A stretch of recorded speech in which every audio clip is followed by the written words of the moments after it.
Ngay chắn số có hay mộ té à? Ba mà đi kêu của cho.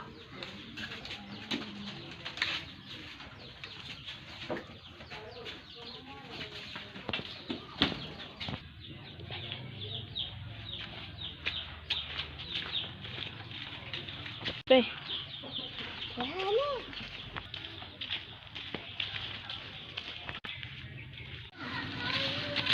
Này khán tôi em được khán.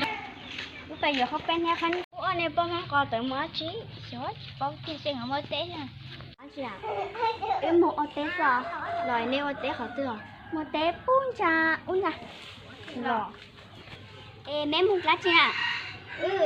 Bây giờ không phân đại viên ha. Rồi. Bài à? Này lộ tôi không té chè con nhớ người con tôi cũng có lúc cởi trả mà mua té à? Ô sao tưởng nó đấy à? Nó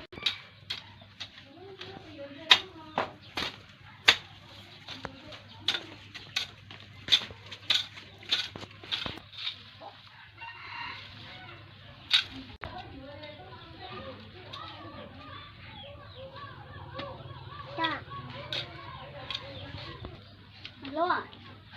Tên đến đây chơi mong nó xua. Có tổ chắn rồi cũng rồi mà nó xua.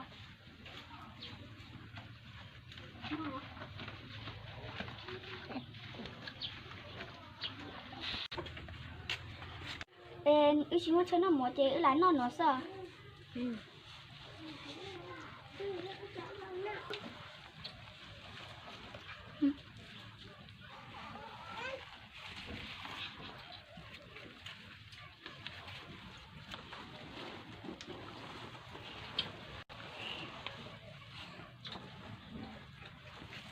Có nhau nói phải cho tôi tốt cá lớn nọ. Rồi, em cứ lá nó lên nó sợ. Nó cần là sao?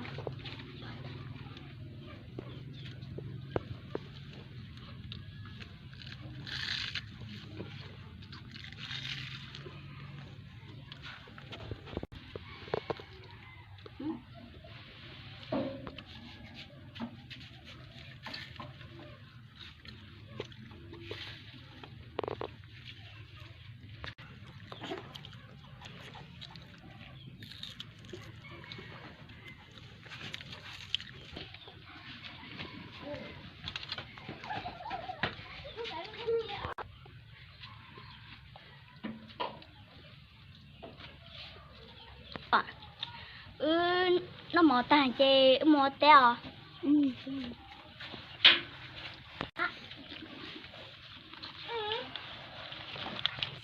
Lo, nó một lấy sức coi một treo. Lo, có một sai xe, có một sức coi lên một hao đó cho.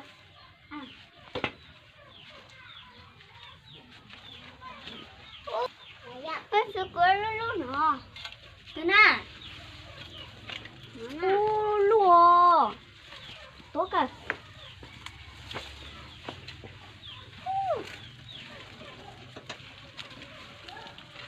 Lên tới rồi. Ui.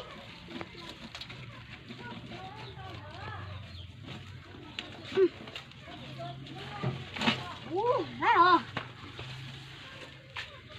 Cho cả.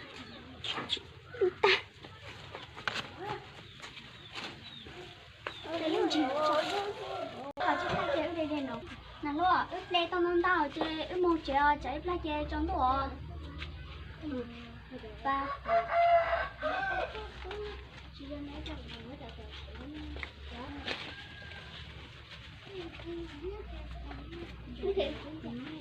Còn có gì chắc rồi ha. Mua cho con cái cà phê.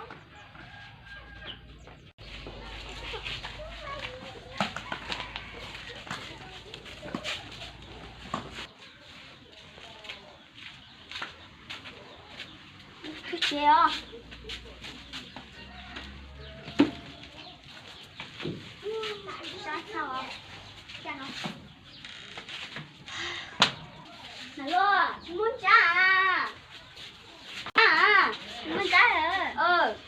một thọ bố tổ bố rồi.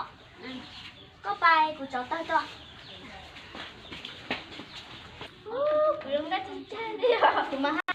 Cũng hay là rung co. Em còn cháu có mua trả plá chê có chữ bố à. Có chữ bố hà bố à. À.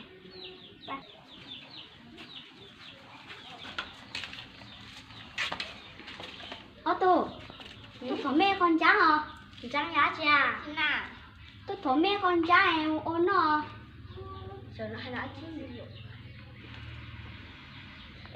Ê, mẹ con. Ô tô. Chị khó chạy liền. Ê, thổ mẹ con cháu ôn nó xin mà. Chị cái tôi một tổ á. Mẹ hãy tắt chị nè. Chị má chị à. Ê, mẹ bố muốn trả hả nè. Ai ôn nó xin mà. Giờ là đang chọn cha nè. Đang nó được chế vô. Chọn cha em ôn nó xin mà. Tôi chỉ bó rồi. Kia. Chú ơi. Ôi, cho chú mà. Ê, bé chuột cơ hả? Ôn nó bé lên trắng ta hả? Rồi. Đi mà.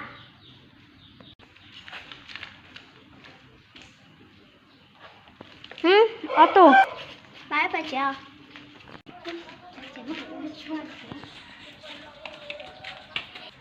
Ê, ô tô, ô cho à? Chúa cho, muốn này học tua. Tôi sẽ bé thế hả?